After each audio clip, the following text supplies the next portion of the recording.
Hey guys, when it comes to Native American ethnobotany, this is an amazing plant right here. This is called slippery elm. Slippery elm actually has a useful component in it and that we tend to powder, and it's called slippery elm bark. So it's not actually the external bark you see here. You don't use the cork part medicinally. Many trees give us very important medications, and it tends to be they usually come from what we call the inner bark.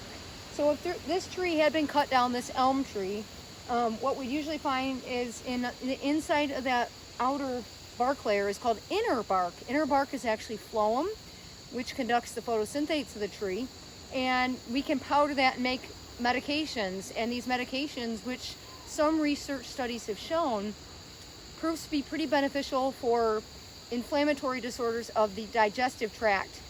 Go figure, yours truly, I actually suffer from a chronic, I've had it for a decade now, digestive disorder of the digestive tract. And of course, go figure that a lot of the conventional meds on the market don't work. And I wish they did, because the prescription drug that my doctor advised that I use to help heal, at one point was a gastric ulcer, didn't work.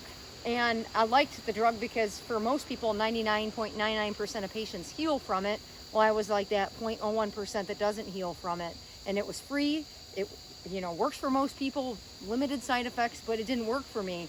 So I started looking at what we call complementary and integrative health measures, thinking outside the box, and that's how I discovered, plus as a botanist, I already have inherent interest in medicinal plants, elm. And again, that inner bark is very useful for some people.